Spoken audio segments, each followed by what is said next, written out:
प्रशांत देव का सीधा रुख कर लेते हैं। प्रशांत, अमित शाह ने रिपोर्ट तलब की है, जरूरी कदम उठाएं, सख्त हिदायत दी गई है पुलिस अधिकारियों को, लेकिन जब तक कोई ऐसी घटना घट नहीं जाती तब तक क्या गृह मंत्रालय जिसके अंडर दिल्ली पुलिस आती है सुप्त अवस्था में पड़ा रहता है क्या? और घटना घटने के बाद नींद से जागता है, जिसका नतीजा हमें इस रूप में देखने को मिल रहा है, वो भी तब जब इसकी पूरी पूरी आशंका थी कि ऐसा कुछ घटित हो सकता है।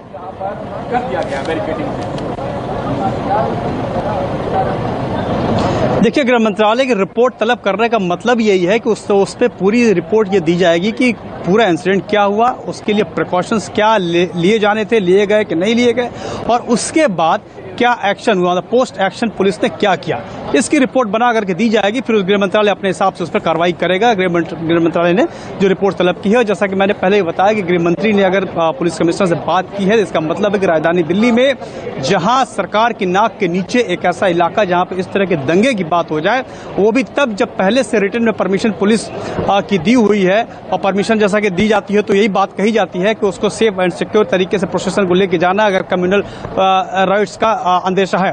लेकिन ये सब कुछ पहली बार दिल्ली में हुआ। देखिए, मैं आपको यहाँ से एक तस्वीर दिखाना चाहता हूँ, बहुत ही, अगर कैमरे से दिखाई दे, बहुत ही खूबसूरत तस्वीर सालों से यहाँ पे दिखाई देती है। मंदिर और मस्जिद दोनों अगल बगल में है, और ये आज रातों रात खड़ा नहीं हो गया, सालों से यहाँ पे है। सालों से इस तरह के जुलूस यहाँ पे निकलते रहे और एक दूसरे के धार्मिक कार्यक्रम में हिंदू मुस्लिम एक साथ यहाँ पे बहुत सद्भाव से रहते रहे। कभी जहांगीरपुरी में इस तरह का दंगा नहीं हुआ। तो ऐसा क्या हो गया कि शोभा यात्रा निकली और इस तरीके का झगड़ा हुआ? क्या ये सिर्फ झगड़ा था तो इसको दंगे की शक्ल नहीं देनी चाहिए? झगड़ा हुआ, झगड़ा का निपटाना हो गया। ये कैसे, ये जो सवाल उठ रहा है कि एक समुदाय दूसरे समुदाय के धार्मिक स्थल पर अटैक करने की कोशिश की, इस तरह की जो बात आ रही है, ये चीजें बहुत खतरनाक है। क्या ये सच है या फिर ये र्यूमर है? इसका पता लगाना पुलिस का सबसे जरूरी काम यही है कि क्या दो समुदाय के बीच में ये क्लैश था या महज एक रोड रेज जैसी घटना थी, झगड़ा था, जुलूस आया और उसमें किसी ने झगड़ा किया, तो ये सिर्फ झगड़े तक सीमित था या दो समुदाय के बीच में एक तरीके का क्लैश था? तो ये पुलिस अपनी जांच पड़ताल में करेगी और इसको काफी मतलब बड़े स्तर पर इसकी जांच पड़ताल की जा रही है। अब आज सुबह की स्थिति ये है कि पूरे इलाके में हर एक गली में पैरामिलिट्री फोर्स, लोकल पुलिस को डिप्लॉय कर दिया गया है और आसपास जैसे कि आशंका, पता नहीं क्यों इतनी ज्यादा आशंका लग रही कि उत्तर प्रदेश में भी हाई अलर्ट कर दिया, यूपी पुलिस और आसपास के जिलों में इस तरह का हाई अलर्ट क्यों कर दिया गया? ये बात थोड़ी सी अजीब लगती है कि क्या इस तरह के, ऐसा तो है नहीं कि इससे पूरे देश में, पूरे राज्यों में दंगा भड़क जाएगा। हाँ, प्रिकॉशन जरूर लेना चाहिए। तो प्रिकॉशन लेने के लिए जिस तरह की डिप्लॉयमेंट चारों तरफ की गई है, कोई बड़ी बात नहीं है प्रशांत, कोई बड़ी बात नहीं। अगर ये पहले से कोई इनपुट हो, इंटेलिजेंस इनपुट लग रही है कि यहाँ हुआ है, आगे भी होगा, इसकी क्या गारंटी है कि नहीं होगा?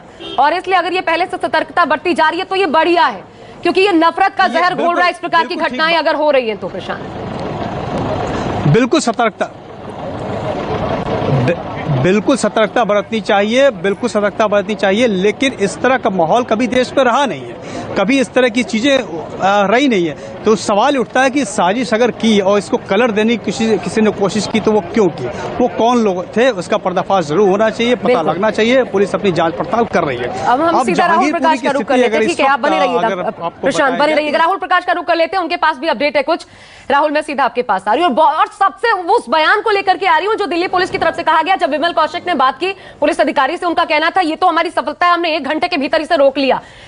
इसे शर्मनाक ना कहा जाए तो क्या कहा जाए? राजधानी है ये, आपको पहले से अलर्ट होता है। आप 4-5 पुलिसकर्मियों को डंडे के साथ भेज देते हैं, वो भी तब जब आप तमाम राज्यों में देख रहे हैं कि कितना हिंसात्मक रूप ऐसी घटनाएं अख्तियार कर ले रही हैं, और तब आप कहते हैं कि आपको 1 घंटा लग गया और ये आपकी कामयाबी है। मतलब ये अजीबो गरीब है कि आपके पास अलर्ट होते हुए आप इसे रोक नहीं पाए और हो गई घटना।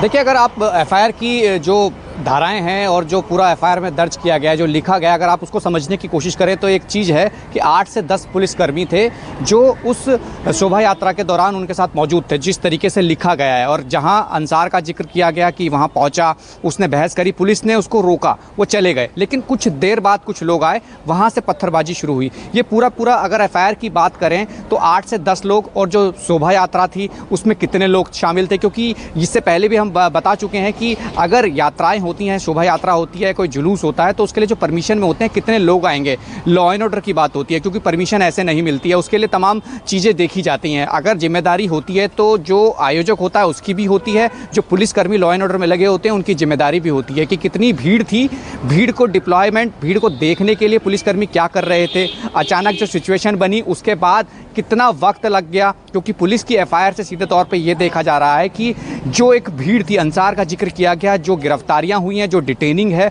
उससे सीधे तौर पे है कि दूसरा पक्ष जो था शोभा यात्रा में विघ्न डालने, बाधा डालने आया, उन्होंने पत्थरबाजी की। ये जांच का विषय है, क्योंकि ये कोर्ट में भी जाएगा मामला, क्योंकि संज्ञान आला अधिकारी ले रहे हैं, ग्राउंड पर हैं, लेकिन तस्वीर यही है कि वक्त जो लगा, जो संभालने में, हालांकि संभल नहीं पाई सिचुएशन, उसके 1 से 1.5 घंटे बाद जब तमाम आला अधिकारी फोर्सेस यहाँ लगाई गई, तब कहा क्या कि सिचुएशन अंडर कंट्रोल है। लेकिन उससे पहले क्या ये, आप जब लॉ एंड ऑर्डर डिप्लॉय होता है, पुलिस डिप्लॉय होती है और आपको लगता है कि ऐसी सिचुएशन क्रिएट हो सकती है, हालांकि संभावना यही है कि शोभा यात्रा में लोग कितने थे, भीड़ कितनी थी, और जो दूसरी तरफ से लोग आए वो कितने थे, क्योंकि उसी दौरान ये कहा गया है कि रोकने के बाद भीड़ आई है, पत्थर आए, पत्थर चलने लगे, दोनों तरफ से हुआ। लेकिन एफआईआर का मतलब यही है कि एफआईआर में दूसरी तरफ शोभा यात्रा जब जा रही थी तो दूसरी तरफ से पत्थरबाजी शुरू हुई, यानी सीधे तौर पर यह कहा जा सकता है कि सब कुछ सही चल रहा था, लेकिन पुलिस ने रोकने की कोशिश करी, रुकी नहीं, फिर डिप्लॉयमेंट हुई है, फिर दूसरी तरफ से पत्थरबाजी, कहीं ना कहीं उसमें पुलिसकर्मी घायल हुए हैं। अब